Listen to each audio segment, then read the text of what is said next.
மகர ராசிக்காரங்களுக்கு பார்க்கும்போது அவங்களுக்கு இது வரைக்கும் 7.5 சனி நடந்துட்டு இருந்தது. பார்த்தோம்னா ஒரு 7.5 வருஷமாவே எல்லா வகையிலும் தேவையில்லாத பிரச்சனைகள், மன அழுத்தம், உடல்நிலையில பாதிப்புகள் ஏற்படுது, குடும்பத்துல வீண் சச்சரவுகள் ஏற்படுறது, அப்படின்ற பொருளாதாரம் மிகப்பெரிய முன்னேற்றம் இல்லாத நிலை. எப்படா இதெல்லாம் சரியாகும் அப்படின்னு இயங்கக்கூடிய சூழலில் இருந்திருப்பாங்க. எந்த முயற்சி மேற்கொண்டாலும் ஏதோ ஒரு வகையில் தடைகள், பிரச்சனைகள் வர்றது, இந்த மாதிரியான விஷயங்கள்லாம் நடந்திருக்கும். குடும்பத்தில் வீண் வாக்குவாதம், பேச்சால தேவையில்லாத பிரச்சனைகள் வர்றது, இந்த மாதிரி விஷயங்களை தந்த சனி பகவான் தற்போது 3ஆம் இடத்துக்கு போறார். இந்த 7.5 சனி முடிகிறதுனால 3ஆம் இடத்துக்கு சனி பகவான் எல்லா வகையிலும் ஒரு நல்ல மாற்றங்கள், முன்னேற்றங்கள், எடுக்கும் முயற்சிகளும் மிகப்பெரிய வெற்றிகள், மனதில் தைரியம், தன்னம்பிக்கை, உற்சாகம் அளிக்கிறது, பொருளாதாரங்களும் மிகப்பெரிய உயர்வுகள் கொடுக்குறது, ஆடை ஆபரண சேர்க்கை வர்றது, புதிய சொத்துக்கள் வாங்குறது, வீடு வாகனம் வாங்குறது, இந்த மாதிரியான அற்புதமான பலன்களை இந்த மகர ராசிக்காரங்க அனுபவிக்க போறாங்க. இப்போ மகர ராசிக்கான பரிகாரம்னு என்னென்ன பரிகாரம்? இந்த மகர ராசிக்கான பரிகாரம் அப்படின்னு நம்ம பார்த்தோம்னா, வண்டலூர் ஜூ இருக்கு இல்லையா, வண்டலூர் ஜூவுக்கு ஒரு சனிக்கிழமையில போயிட்டு வர்றது இவங்களுக்கு ஒரு சிறந்த பரிகாரமாக இருக்கும்.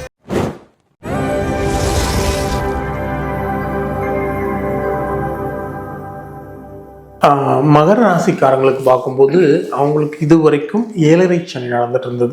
பார்த்தோம்னா ஒரு 7.5 வருஷமாவே எல்லா வகையிலும் தேவையில்லாத பிரச்சனைகள், மன அழுத்தம், உடல்நிலையில பாதிப்புகள் ஏற்படுது, குடும்பத்துல வீண் சச்சரவுகள் ஏற்படுறது, அப்படின்ற பொருளாதாரம் மிகப்பெரிய முன்னேற்றம் இல்லாத நிலை. எப்படா இதெல்லாம் சரியாகும் அப்படின்னு இயங்கக்கூடிய சூழல்ல இருந்திருப்பாங்க. எந்த முயற்சி மேற்கொண்டாலும் ஏதோ ஒரு வகையில தடைகள், பிரச்சனைகள் வர்றது, இந்த மாதிரியான விஷயங்கள்லாம் நடந்திருக்கும். சில பேருக்கு அவங்களுடைய திசாபுத்திகள், ஜாதகப்படி திசாபுத்திகள் ஸ்ட்ராங்கா இருந்தா அவங்க லைஃப் நல்லா தான் இருந்திருக்கும். மகர ராசிகளும் கஷ்டப்படாதவங்களும் உண்டு. ஓகேங்களா? ஸோ அப்படி இருக்கும் பொழுது இப்போ இந்த 7.5 சனி முழுவதுமாக விலக போகுது. சனி பகவான் 2ஆம் இடத்துல குடும்ப சனி, வாக்கு சனி அப்படின்ற மாதிரி சொல்லுவோம். அதாவது பொருளாதார தடைகளை, பிரச்சனை கொடுக்குது, குடும்பத்தில் வீண் வாக்குவாதம், இவங்க பேச்சால தேவையில்லாத பிரச்சனைகள் வர்றது, இந்த மாதிரி விஷயங்களை தந்த சனி பகவான் தற்போது 3ஆம் இடத்துக்கு போறார். இந்த 7.5 சனி முடிகிறதுனால 3ஆம் இடத்துக்கு சனி பகவான் எல்லா வகையிலும் ஒரு நல்ல மாற்றங்கள், முன்னேற்றங்கள், எடுக்கும் முயற்சிகளும் மிகப்பெரிய வெற்றிகள், மனதில் தைரியம், தன்னம்பிக்கை, உற்சாகம் அளிக்கிறது, பொருளாதாரங்களும் மிகப்பெரிய உயர்வுகள் கொடுக்குறது, ஆடை ஆபரண சேர்க்கை வர்றது, புதிய சொத்துக்கள் வாங்குறது, வீடு வாகனம் வாங்குறது, இந்த மாதிரியான அற்புதமான பலன்களை இந்த மகர ராசிக்காரங்க அனுபவிக்க போறாங்க. உத்தியோகஸ்தர்களுக்கு அப்படின்னு பார்த்தோன்னா இது வரைக்கும் தொழில உத்தியோகத்துல இருந்த பிரச்சனைகள்லாம் நீங்கி உயரதிகாரிகள், சக ஊழியர்கள் சாதகமாக மாறுறது, பதவி உயர்வு கிடைக்கிறது, ஊதிய உயர்வு கிடைக்கிறது, இந்த மாதிரியான ஒரு நல்ல காலகட்டமாக இவங்களுக்கு மாறப்போகுதுங்க.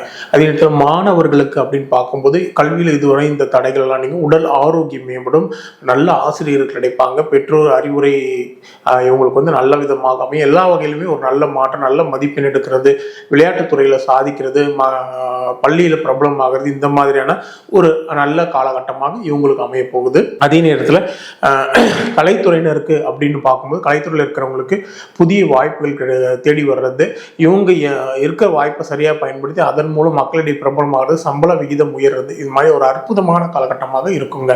அதே நேரத்தில் அரசியல்வாதிகளுக்கு அப்படின்னு பார்க்கும்போது இதுவரைக்கும் தலைமையிடம் இருந்த பிரச்சனைகள்லாம் நீங்க தலைமையிடம் இருக்கும்போது தலைமை இவங்களை இவங்களை நம்பி முக்கியமான பொறுப்புகளை எல்லாம் ஒப்படைப்பாங்க.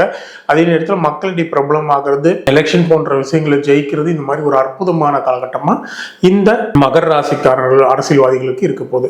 இவங்களுக்கான பரிகாரங்களை பண்ணும்போது இவங்க எல்லா வகையிலுமே ஒரு நல்ல மாற்றம் நிச்சயம் கிடைக்குங்க. சார், இப்ப பாத்தீங்கன்னா மார்ச் 2025 திருக்கணி ரீதியா சனி பயிற்சி தொடங்கியிருக்கு அப்படின்ற மாதிரி, இப்போ 2026 சனி பயிற்சி அப்படின்ற மாதிரி தொடங்கியிருக்கு. அது என்ன சார் அர்த்தம்? இதுக்கு அதுக்கு என்ன வேறுபாடு? பொதுவாகவே பார்த்தோம்னா சனி பயிற்சி அப்படின்றது 2.5 வருஷத்துக்கு ஒரு முறை தான் நடக்கும். சனி பகவான் ஒரு ராசியிலிருந்து இன்னொரு ராசி கடக்கிறதுக்கு எடுத்துக்கொள்ளக்கூடிய காலகட்டம் அப்படின்னு பார்த்தீங்கன்னா 2.5 வருஷம். ஏன் அப்படின்னா அவர் பூமியிலிருந்து மிக தொலைவில் கிரகம் இருக்கிறதுனால ஒரு ராசியும் கடக்கிறதுக்கு எடுத்துக்கூடிய காலகட்டம் இருக்கு. அதனாலதான் அவர் நம்ம மந்தன் அந்த மாதிரிலாம் சொல்றோம். மந்தன்னா நிதானமானவர் அப்படின்ற மாதிரி. இப்போ பார்த்தோம்னா ஒரு ரீசெண்டா ஒரு சில நேரங்கள் இப்போ மட்டும் இதுக்கு முன்னாடி இந்த கொரோனா காலத்துல சனி பயிற்சியில கொஞ்சம் டிலே வந்தது. எப்படின்னா பஞ்சாங்கம் ரீதியா 2 வகையான சனி பயிற்சி இருக்குங்க. ஒன்று வாக்கிய பஞ்சாங்கம், இன்னொன்று திருக்கணித பஞ்சாங்கம். வாக்கிய பஞ்சாங்கம் அப்படின்றது என்னன்னா அந்த காலத்துல ரிஷிகள், முனிவர்கள் அவங்க வாக்கியத்துல பாடல்களா, இப்போ கிரகநிலை வந்து இந்த வருடத்துல கிரகநிலை இந்த மாதிரி இருக்கும்ட்டு ஒரு பாடல்களா ஒரு கணிதத்தை எழுதி வச்சாங்க. அதை பேஸ் பண்ணி வர்றது வந்து வாக்கிய பஞ்சாங்கம். அதை வந்து கோவில்கள்ல பாரம்பரியமா பயன்படுத்திட்டு வர்றதுனால அது கோவில்ல இப்போ திருநள்ளாறுல நடக்கிற சனிப்பெயர்ச்சி எல்லாமே மற்ற கோயில்கள்ல திருக்கொள்ளிக்காடு இதெல்லாமே சனிப்பெயர்ச்சி நடத்துனாங்கன்னா அவங்க பஞ்சாங்கப்படி வாக்கிய பஞ்சாங்கப்படியான சனிப்பெயர்ச்சியை தான் அவங்க எடுத்துக்குவாங்க. திருக்கணிதம் அப்படின்னா என்னன்னா, அதாவது வந்து சயின்டிபிக்கா, அதாவது வந்து அந்த காலத்துல கோள்களை வந்து இந்த மாதிரிலாம் இருக்குன்னு சொல்லிட்டு ஒரு கணித முறையை கொண்டு வந்தாங்க. அதுக்கப்புறம் கண்களால் பார்த்து, ஓகேவா, கண்களால் ஒரு டெலஸ்கோப் இந்த மாதிரி சயின்டிஃபிக்காக அனலைஸ் பண்ணி அதுக்கப்புறம் ஒவ்வொரு கிரக நிலையும் எந்தெந்த இடத்துல இருக்குது அப்படின்ற மாதிரி ஒரு கால்குலேஷனை கொண்டு வந்து அதன் மூலம் கொண்டு வந்ததுதான் திருக்கணிதம். இது வந்து திருத்தப்பட்ட கணிதம் அப்படின்னு சொல்லுவாங்க. திருஷ்டியால், அதாவது கண்களால் பார்த்து திருத்தப்பட்ட கணிதம் அப்படின்னு சொல்லுவாங்க. ஓகேங்களா? ஸோ இது வந்து திருக்கணித முறை. ஸோ இப்போ பார்த்தோம்னா சனிப்பெயர்ச்சி அப்படின்றது வந்து ஏற்கனவே நடந்துடுச்சா இல்லை இப்போதான் நடக்க போதான்னு நிறைய பேருக்கு குழப்பம் இருக்கும். நீங்க கோவில்ல இந்த பஞ்சாங்கத்தை பயன்படுத்தினாலும் நம்ம பலன்கள் வச்சு பார்க்கும் பொழுது திருக்கணிதம் படியான பலன்கள் வந்து ரொம்ப துல்லியமா இருக்கும். வாக்கியப்படியாம நடக்காதுன்னு நான் சொல்ல வரல, ஆனா வாக்கிய பஞ்சாங்கம் படியும் இருக்கும், ஆனா துல்லியமா. இப்ப பாத்தீங்கன்னா திருப்பரங்குன்றம் அப்படி, அதுக்கு ப்ரூஃப் என்னன்னா, இப்ப திருப்பரங்குன்றம் அப்படின்றது வந்து மீனராசி, மதுரைன்றது வந்து மீனராசி, மதுரை மீனாட்சி அது அப்படின்றது மீனராசி. ஓகேங்களா? திருப்பரங்குன்றமும் மதுரை பக்கத்துல இருக்குது, அது மீனராசி. இப்போ திருப்பரங்குன்றத்துல கரெக்டா ஒரு 1.5 years முன்னாடி வந்து ஜனவரியில 2025 பிரச்சனை ஆரம்பிச்சது. ஏன்னா சனி பகவான் ஒரு ராசிக்கு வர்றதுக்கு 6 மாதத்துக்கு முன்னாடி அதற்குரிய பலன்களை தருவார்.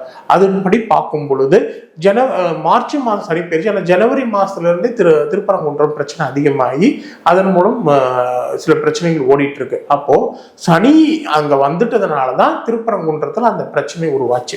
ஸோ இந்த மாதிரி தனிப்பட்ட முறையில மீனராசிக்காரங்களை பார்த்தீங்கன்னா, மீனராசிக்காரங்களை போய் கேட்டுன்னு தலைவலி அதிகமா இருக்கா, மனக்குழப்பம் அதிகமா இருக்கா அப்படின்னு கேட்டோம்னா ஆமான்னு சொல்லுவாங்க. ஏன் அப்படின்னா அவங்களுக்கு ஜென்மச்சனி நடந்துட்டு இருக்கு. ஸோ அதை வச்சு பார்க்கும் பொழுது திருக்கணித ரீதியான பலன்கள் மிகவும் அக்யூரசி கொடுக்கும். அதற்காக நம்ம வாக்கியத்தை நம்ம ஒதுக்கிட முடியாது, ஏன்னா அது பாரம்பரியமாக பயன்படுத்துறதுனால.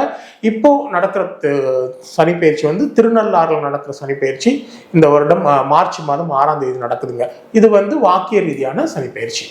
சரி சார், இப்போ வருடங்களை பற்றி நிறைய பயிற்சிகள் நிறைய வருதுன்னு தெரியும், ஆனா முக்கியமா இந்த சனிப்பெயர்ச்சி மட்டும் அதிகமாக எதிர்பார்த்து பார்க்குறோம்.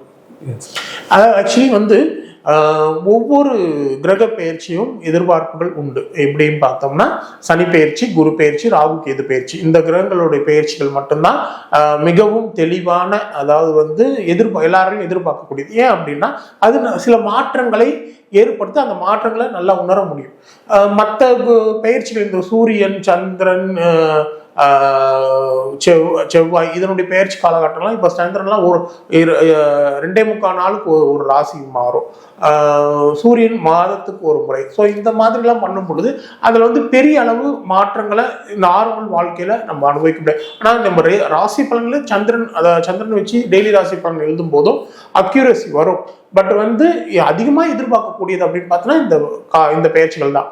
அதில் சனி பயிற்சி ஏன் சார் அதிகமாக பார்க்குறோம் அப்படின்னா, அது ஒரு ராசியில் 2.5 வருஷம் இருக்கிறதுனால அதனுடைய நன்மையோ தீமையோ நீண்ட காலம் நீடிக்குது. அதனுடைய வழி அதிகமாக இருக்கும், இல்லை அதனால் வரக்கூடிய நன்மைகள் ரொம்ப அதிகமாக இருக்கும். அதனால தான் இந்த சனி பயிற்சியை மக்கள் ரொம்ப எதிர்பார்க்குறாங்க. இப்போ மகர ராசிக்கான பரிகாரம்னு என்னென்ன பரிகாரம்? இந்த மகர ராசிக்கான பரிகாரம் அப்படின்னு நம்ம பார்த்தோம்னா, வண்டலூர் ஜூ இருக்கு இல்லையா, இந்த வண்டலூர் ஜூக்கு ஒரு சனிக்கிழமையில போயிட்டு வர்றது வந்து இவங்களுக்கு ஒரு சிறந்த பரிகாரமாக இருக்கும். நான் விஞ்ஞான ஜோதிடர் ஆம்பூர் வேல்முருகன். நம்ம வந்து ஜோதிடத்துல அவங்க நம்மளை சார்ந்து வரக்கூடியவங்களுக்கு நீங்கள் வந்து உங்களுடைய பிரச்சனைகள் ஏதேனும் இருக்குது அப்படின்னாலும், இல்லை உங்களுக்கு சனிப்பெயர்ச்சியால் பிரச்சனை வருது, இல்லை வேறு ஏதேனும் பிரச்சனை அப்படின்னாலும் உங்களுக்கு தனிப்பட்ட ஆலோசனை வேணும்னா நீங்கள் என்னை தொடர்பு கொள்ளுங்கள்.